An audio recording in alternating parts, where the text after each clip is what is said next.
බලමු මේ ටැබී තාමරයකේ dead trap එකේ තියෙන සම්බන්ධතාවය. ඒ කියන්නේ කනෙක්ෂන් එක මොකක්ද කියලා. ඇයි මම මේ හැම වෙලාවෙම මේ දෙක ගැන සංසන්දනය කරලා ඔයගලන්ට කියන්න උත්සාහ කරන්නේ කියලා. යාළුවනේ ටැබී තාමරයකින් කරන්නේ ඔයගලන්ට තියෙන ඒ කියන්නේ ඔයගලන්ව හැම වෙලේම මොටිවේට් කරන්න, ඔයගලන්ව බූස්ට් කරන්න පුළුවන් තරම් ගිහිල්ලා කන්සියුමර් අයිටම් ගන්න. ඒ කියන්නේ උදාහරණයක් විදිහට ෆෝන් එකක්, වොච් එකක්, එහෙම නැත්නම් ඇඳුම්, ඔය වගේ එකී මේකී දේවල් තමයි ගන්න මේවා කරන්නේ. ඒ කියන්නේ ඔයගලන්ට අත්‍යවශ්‍යත් නෙමෙයි, හැබැයි බොහෝ දුරට අවශ්‍ය දේවලුත් නෙමෙයි, බොහෝම දුරට අනවශ්‍ය දේවල් තමයි ඔයගොල්ලන්ව පුෂ් කරන්නේ. මේක ගිහිල්ලා ගන්න, මේක ගිහිල්ලා ගන්න. ඔයගොල්ලන්ට මේක ගෙවන්න ගන්න පුළුවන් කියලා. ඔයගොල්ලෝ මෝල් එකට ගියාම ඔයගොල්ලෝ කරන මට මේක ඕනේ, අරක ඕනේ, අරක ඕනේ. ඇයි?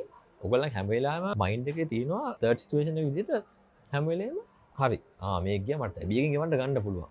ඒකින්ද ඔයගොල්ලෝ කිසිම ලිමිට් එකක් මොකුත් බලන්නේ නැහැ. මුලින්ම ගිහිල්ලා ඔය ට්‍රැප් එකට හවු වෙනවා. ඒක තමයි යාළුවනේ කනෙක්ෂන් එක. ඔන්න ඔතන තමයි